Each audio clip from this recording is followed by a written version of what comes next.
everyone in institutional Wall Street is chasing a robust equity market. How robust is robust? And like Madame Lagarde talking about growth, when's it end?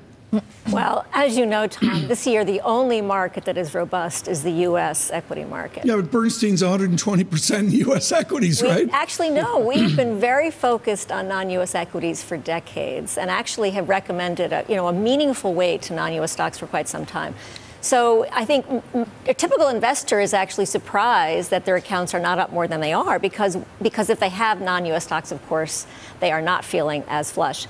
Now, the question is, how does the market adjust to this conundrum where the U.S. is still very strong and the global economy is still in positive territory, right? We've got this major sell-off in non-U.S. markets, but there's a real tug going on here, and how it plays out is going to take some time.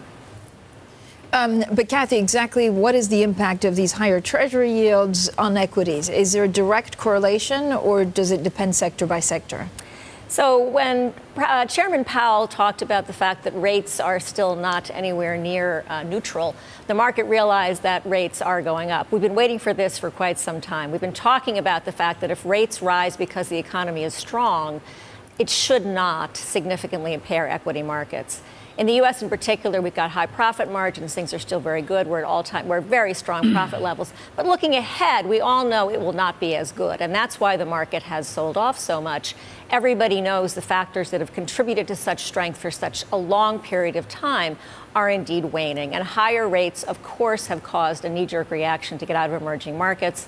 And we expect to see some really significantly increased volatility in the months and quarters to come as the fundamentals need to be reasserted. There will be some good news, some bad news, but we know that the earnings coming out in the U.S. in the coming weeks will probably be quite good. The question is, how will the forecast, what will the guidance be as managements talk about what impact they're seeing from the trade-related changes to their business models?